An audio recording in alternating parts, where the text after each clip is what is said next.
Pour moi, l'importance de s'impliquer, dès que mes enfants commençaient l'école, ça faisait juste du sens pour pouvoir savoir ce qui se passe dans l'école, voir s'il y a des choses que je peux apporter. Je suis quelqu'un de très social, donc c'est important pour moi de créer des liens dans la communauté francophone parce que l'école, c'est le cœur de la communauté.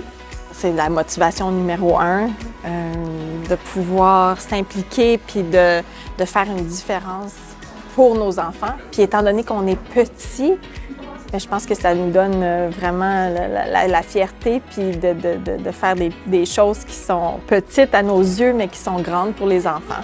Ça fait partie de notre responsabilité civique et moi je me suis impliqué parce que j'ai vu l'implication je dirais peut-être les fondateurs, ceux qui ont vraiment poussé pour obtenir une école à Smithers, qui sont impliqués pendant des années et des années pour pouvoir juste ouvrir l'école. J'avais commencé très jeune lorsque ma première était rentrée à la coccinelle pour nous. Je voulais toujours être impliqué, je voulais savoir ce qui se passe à l'école et c'est le meilleur moyen qu'on m'avait dit qui était d'être incluse. Donc j'ai décidé de participer, ça c'était en 2012. Donc, depuis lors, j'ai grandi avec elle au sein lorsqu'elle est entrée à l'école primaire, en maternelle. Et je suis rentré dans la paix de l'école aussi. Puis, à ce moment-là, les rendez-vous étaient toujours en personne. Parfois, ça arrivait que je ne pouvais pas y aller. Mais dès qu'on a commencé avec le format en ligne, alors là, j'ai toujours été présente, oui. C'est vraiment d'apporter des questions qui, souvent, des parents seuls ne peuvent pas aborder.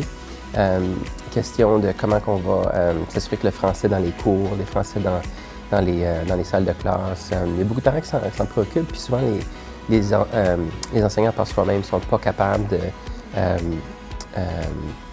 par eux-mêmes d'établir une culture de français. Ça prend un élève qui comprend la richesse de la langue. On ne peut pas juste donner une conséquence négative de ne pas parler français en salle. Il faut que l'enfant puisse vraiment aimer la langue. Donc c'est ça. Donc on apporte des conversations à ce point-là où on se rend compte que tout le monde pourrait faire partie d'une plus grande équipe.